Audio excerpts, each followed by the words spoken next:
Well, it has to be a mix of both.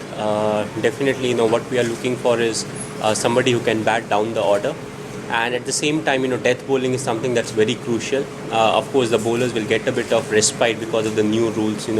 They have that one extra fielder outside, which means they'll bowl like a T20 game after the 40th over with that extra fielder outside. So, to some extent, that will help them out. But overall, as I said, it's very difficult just to look for solutions. You also have to look at the series because you want the series. So you'll always try to feature the best 11. Depending on the condition, that's more suitable for us to win the game.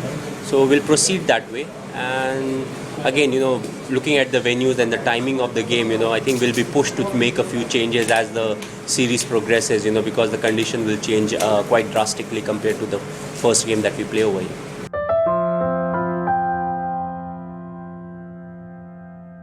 No, because you can't really pick. If you're talking about the number 6, number 7 slot, you can't really pick one depending on the T20 performance, because you don't get to play the way you're supposed to play in an ODI. So even if they would have got a chance to bat, it would have been very difficult for us to pick one of the three who would have batted at that number.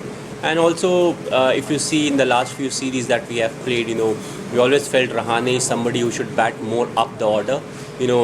Batting down, especially 5, 6, and 7, he'll face more difficulties. We have seen he's more flamboyant or more free when he bats up the order with a bit of field restrictions. And once he gets a good start, then he can capitalize in the middle overs also. So I think Rahane, the 4 is the number,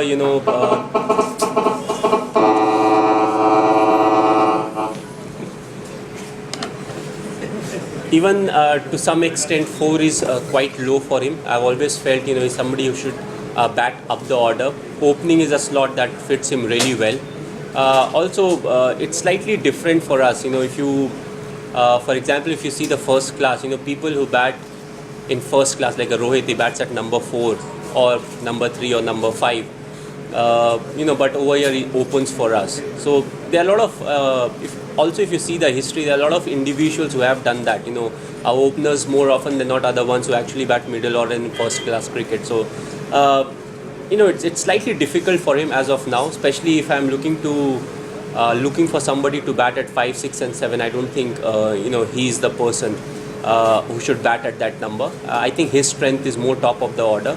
So, if given a chance, we'll try to feature him in the top 3. But if not, then he'll find it difficult to feature.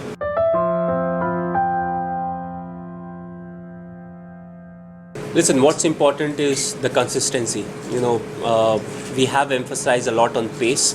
But what's crucial is, to exploit the condition. If the wicket is on the slower side, you want to be more consistent with your line and length. And if you have pace with you, along with that, then you can make a huge difference. Umesh is definitely somebody who can bowl quick for us. Over the years, what we have seen is he gives us very good performances, but at the same time, he has a few on and off days.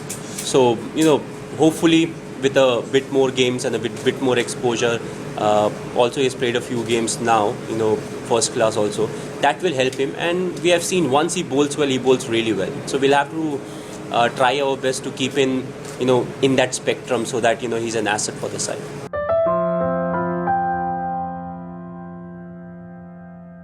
Gurkirat is there. Right now he won't get a chance. Straight off in the first game he won't get a chance. But definitely somebody who's good, who can play the big shots and contribute a bit with his off-spin bowling. So it's good to have people who are multi-talented.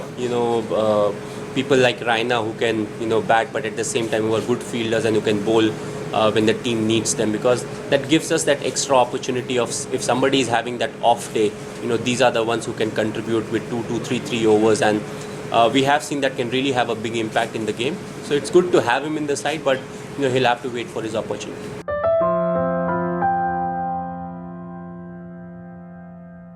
I think they're a very good side. A lot depends on the kind of composition and the kind of balance that they have in their side. And they have quite a few of them who can bat and bowl.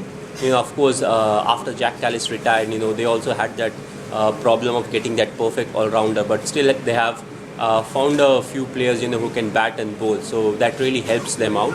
But overall, what we have seen is they are one side that does well irrespective of where they are playing, whether in the subcontinent or when they tour abroad to some of the other nations. So they are a very good side. Also, a lot of them they play in the IPL, so they are quite used to the condition over here. They know what's really is on offer, and they adapt also well, which I feel is key when it comes to international cricket.